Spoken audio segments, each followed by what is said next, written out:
Assalamualaikum warahmatullahi wabarakatuh.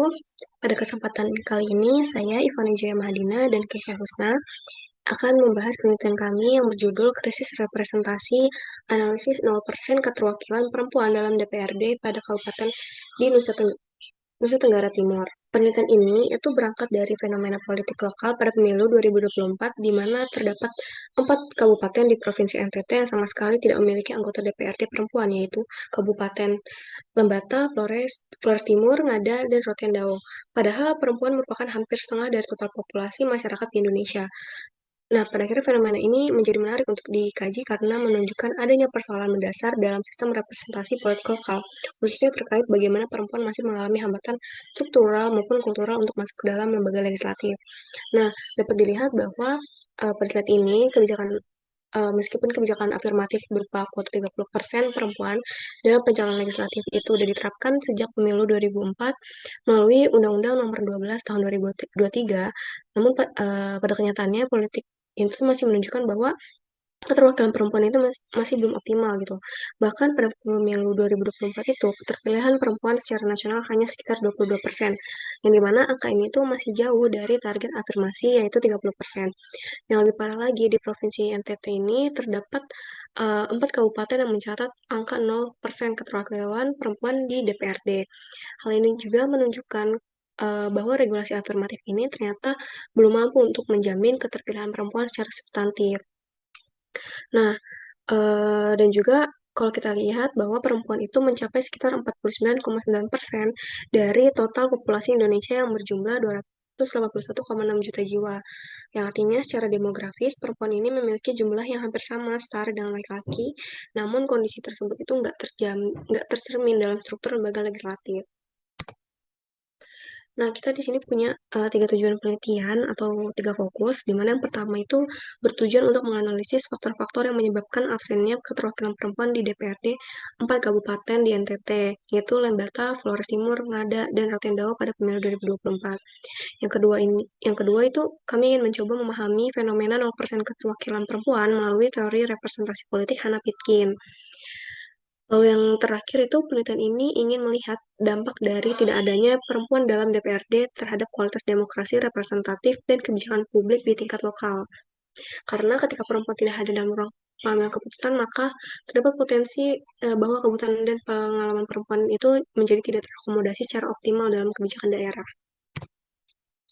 Selanjutnya di sini ada data dari keterwakilan perempuan di DPRD NTT itu sendiri, di mana di sini menunjukkan bahwa terdapat 4 kabupaten dengan angka keterwakilan perempuan sebesar 0%, yaitu Lembata, Flores Timur, Ngada, dan Rotendao. Nah, fenomena ini menjadi sangat penting karena menunjukkan bahwa masih terdapat ketimpangan representasi gender dalam politik lokal. Ketika tidak ada perempuan sama sekali dalam proses lembaga legislatif, maka proses demokrasi itu menjadi tidak sepenuhnya representatif. Ini juga menunjukkan bahwa persoalan keterwakilan perempuan itu bukan hanya masalah individu atau kemampuan kandidat seorang perempuan, tetapi berkaitan juga dengan sistem politik yang masih belum memberikan ruang kompetitif dengan yang setara bagi perempuan. Selanjutnya adalah kerangka teori dari Hannah Pitkin itu sendiri.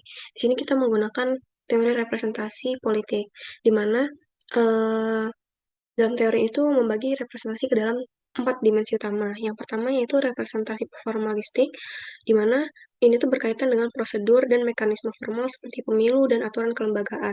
Dalam penelitian ini konteksnya yaitu kuota 30% perempuan itu sebenarnya sudah ada secara formal, tapi memang implementasinya yang belum efektif. Yang kedua adalah representasi deskriptif, yaitu kesamaan karakteristik antara wakil dan masyarakat yang diwakilinya, misalnya gender, karena perempuan yang hampir setengah populasi itu, maka seharusnya keberadaan perempuan juga tercermin dalam lembaga legislatif.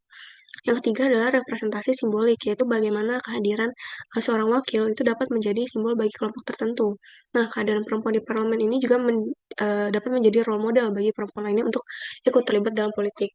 Dan yang terakhir adalah representasi substantif, yaitu suatu tindakan nyata wakil rakyat dalam memperjuangkan kepentingan kelompok yang diwakilinya. Nah, dalam konteks ini tuh perempuan di parlemen memiliki peran yang penting untuk membawakan isu-isu yang mengutamakan perempuan gitu. Oke, selanjutnya adalah faktor-faktor penyebab krisis representasi. Nah, faktor-faktor ini tuh menunjukkan bahwasannya rendahnya keterwakilan perempuan itu nggak terjadi cuma secara tiba-tiba, tapi dipengaruhi oleh berbagai hambatan struktural maupun kultural yang saling berkaitan. Yang pertama itu adalah faktor budaya patriarki yang masih kuat di masyarakat, khususnya di masyarakat NTT. Nah, budaya ini tuh seringkali menempatkan laki-laki sebagai sosok yang pantas memimpin dalam ruang publik dan juga politik. Akibatnya perempuan sering dianggap kurang layak. Lalu yang kedua adalah faktor rekrutmen partai politik yang tidak inklusif. Nah, banyak sekali partai yang emang mencalonkan perempuan itu hanya untuk sebatas syarat administratif kuota 30%, tapi mereka sering kali ditempatkan pada nomor urut bawah ataupun daerah yang nggak strategis. Lalu yang ketiga, adalah faktor ketimpangan sumber daya politik. Nah, kandidat laki-laki umumnya itu memiliki jaringan politik, modal sosial, dan juga dukungan finansial yang lebih kuat dibandingkan perempuan. Lalu keempat adalah faktor hambatan geografis dan juga biaya politik. Nah, kondisi wilayah di NTT yang berupa kepulauan membuat biaya kampanye itu terkadang menjadi lebih tinggi dan membutuhkan jaringan yang lebih luas. Selanjutnya adalah analisis kegagalan dalam 4 dimensi representasi. Nah, yang pertama dalam representasi dimensi formalistik, itu tuh kegagalan itu terlihat dari kebijakan kuota 30% yang hanya dijalankan sebagai formalitas administratif. Nah, secara aturan, perempuan memang disampingkan sebagai calon legislatif saja. Tetapi sistemnya itu nggak benar-benar mendukung keterpilihan dari mereka. Lalu yang kedua adalah dimensi deskriptif. DPRD di 4 kabupaten tersebut dinilai gagal dalam mencerminkan komposisi masyarakat karena perempuannya itu nggak sama sekali nggak hadir dalam lembaga legislatif. Lalu yang ketiga, dalam dimensi simbolik, tidak adanya perempuan di DPRD itu memberikan pesan simbolik bahwasannya politik ini bukanlah ruang bagi perempuan. Lalu dalam dimensi substantif, absennya perempuan membuat berbagai isu yang berkaitan langsung dengan pengalaman perempuan itu berpotensi kurang diperhatikan. Sebenarnya apa sih dampak nyata kalau misalnya perempuan itu tidak ada di DPRD? Coba kita lihat dulu ke angka di sini, rata-rata keterwakilan perempuan di NTT itu hanya sekitar 23,08% dan itu tuh masih di bawah target afirmasi sebanyak 30%. Bahkan di 4 kabupaten yang kita bahas, angkanya itu adalah nol besar. Nah, ada 4 dampak nyata yang kita temukan. Yang pertama, proses legislasi kehilangan perspektif gender. Artinya, kebijakan yang dibuat cenderung tidak memperhatikan kebutuhan spesifik perempuan. Kedua, isu-isu yang dekat dengan kehidupan perempuan seperti kekerasan dalam rumah tangga, kesehatan ibu dan anak, kemiskinan, mereka itu beresiko nggak dapat prioritas dalam anggaran daerah. Tiga, legitimasi DPRD itu sendiri bisa melemah di mata perempuan sebagai pemilih itu.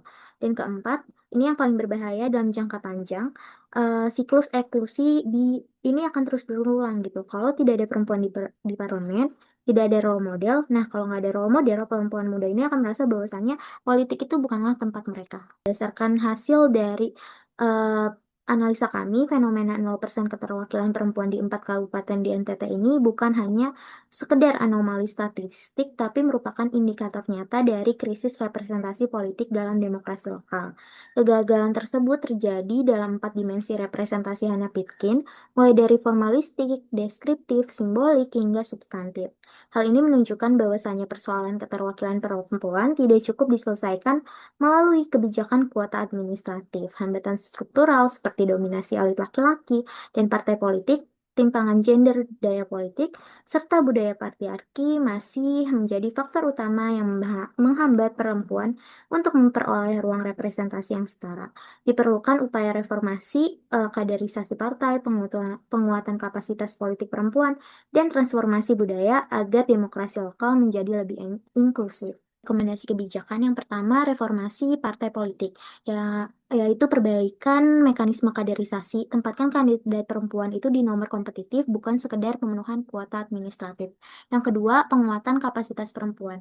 Nah, diperlukan program pendidikan politik berbasis desa oleh KPU, Pemda, dan juga ormas sipil untuk meningkatkan partisipasi substantif perempuan di daerah terpencil seperti NTT.